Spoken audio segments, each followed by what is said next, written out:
ओम शांति। आज हम अनुभव सुनेंगे मातेश्वरी जगत अम्बा सरस्वती अर्थात मम्मा का। तो आइए हम अनुभव सुनते हैं मम्मा का। आपका लौकिक नाम राधे था। आप यज्ञ की स्थापना के समय जब बाबा के पास आई, बाबा ने आपको ओम राधे नाम से संबोधित किया। बाबा ने अपनी सारी संपत्ति कन्याओं माताओं की जिस कमेटी के आगे समर्पित की, आप उस कमेटी की हेड थी। बाबा ने आपको कन्याओं माताओं की संभाल करने, यज्ञ को सुचारू रूप से चलाने तथा मात्र स्नेही एवं पालना देने के निमित्त बनाया। इसलिए आपको नाम मिला जगत अम्बा सरस्वती, ब्रह्मा की पहली मुख संतान। बाबा ने आपके भविष्य को देखते हुए आपको साक्षात्कार कराया कि आप राधे ही भविष्य की अनुराधे अथवा श्री लक्ष्मी बनने वाली है। इसी आधार से आपके अंदर वे सब लक्षण आते गए और आपने यज्ञ माता बन यज्ञ वत्सों की पालना की। आपकी वाणी में अति मधुरता और स्पष्टता थी जो हरेक उसे सहज समझकर ग्रहण कर लेता। आप योगनिष्ठ थी। आपको सदा हाँ जी का पाठ पक्का था। बाबा के मुख से जो निकला वह बिना कुछ सोचे आप तुरंत कर लेती। आप में पवित्रता का ऐसा बल था जो आसुरी वृत्तियों वाली आत्मा सामने आते ही परिवर्तन हो जाती। आपकी दृष्टि से योग का जौहर दिखाई देता था। आपने भारत के विभिन्न प्रांतों में जाकर सेवाओं का खूब विस्तार किया। अनेक विघ्नों में अचल अडोल एक रस स्थिर रही। आप 24 जून 1965 में अव्यक्त वतनवासी बन गई। राजयोगिनी दादी जानकी जी मम्मा के बारे में अपने अनुभव इस प्रकार व्यक्त करती है। मम्मा की कितनी महिमा करे, वो तो है ही सरस्वती माँ। मम्मा में सतयुगी संस्कार इमर्ज रूप में देखे। बाबा की मुरली और मम्मा का सितार बजता हुआ चित्र आप सबने देखा होगा। बाबा के गीत बड़े प्यार से गाती रही, परंतु पुरुषार्थ में गुप्त रही। इसलिए भक्ति मार्ग में भी सरस्वती नंदी को गुप्त दिखाते हैं। मम्मा से काली देवी का अनुभव किया। उनके सामने जाते ही सबका उद्धार हो जाता था। शीतला भी मम्मा ही है। मम्मा के शीतला रूप के मंदिर अनेक स्थानों पर है। जगत अम्बा के रूप में उन पर चढ़ावा चढ़ता है।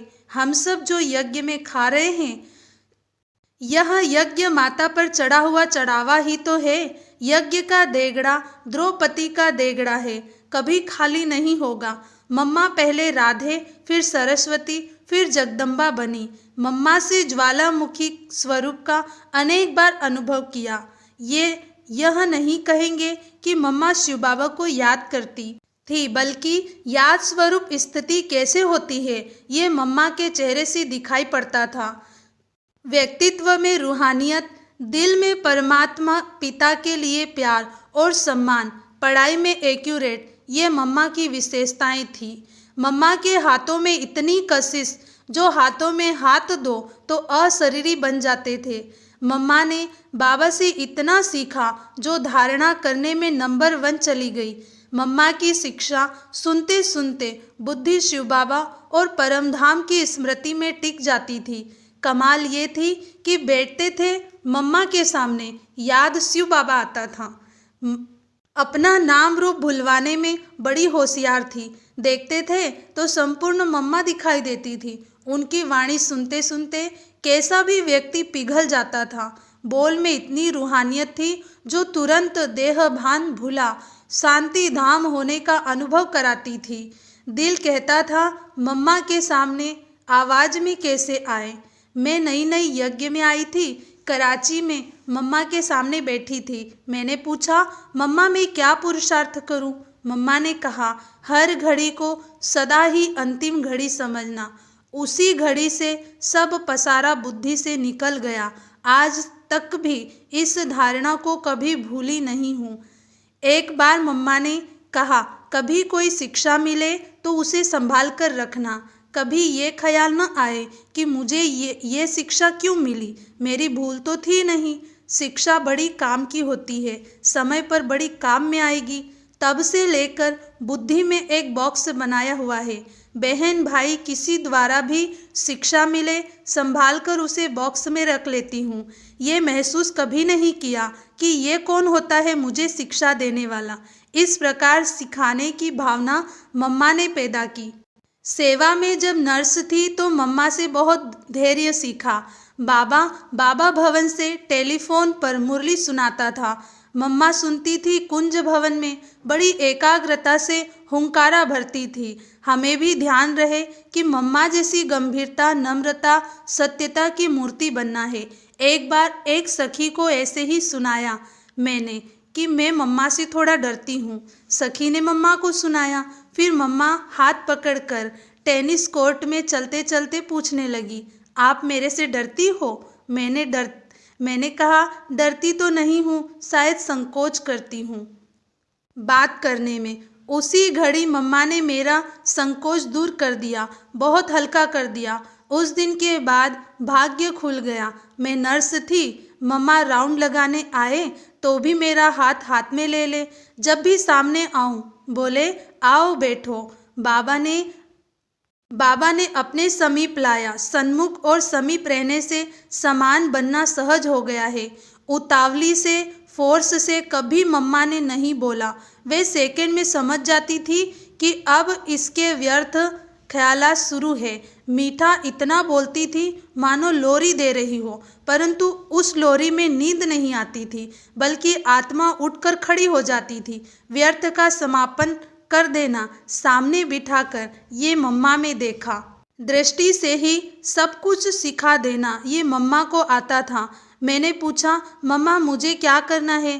पहले तो बताया नहीं, फिर बोली, सब ठीक है। फिर इशारे से कहा, किसी का अवगुण चित्त पर रखती हो।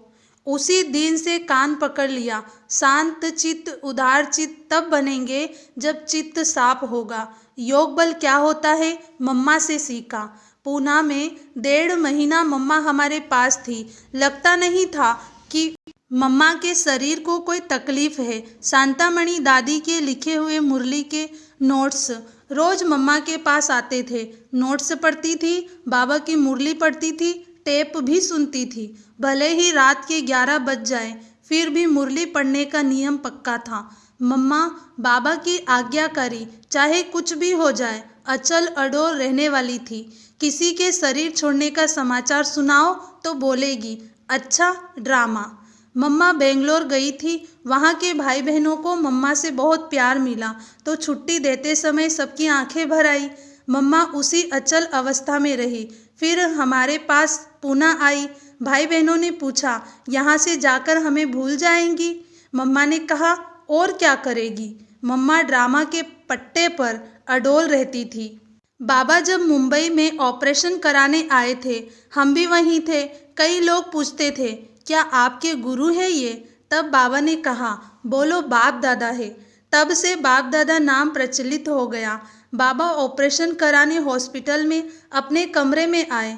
शरीर चद्दर से ढका पड़ा था। कहने लगे, मुझे कलम दो, मुरली लिखूं।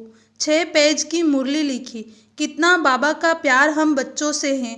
हमने पूछा, मम्मा बाबा को शरीर की तकलीफ क्यों हुई? मम्मा ने कहा, नहीं तो मनुष्य कहेंगे इनको होवे तो पता चले, यानी शरीर को कुछ हुआ तो पता चला कि स्थिति कैसी हो।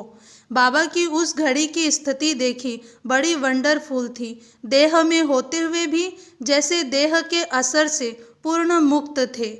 अच्छा जी, ओम शांति।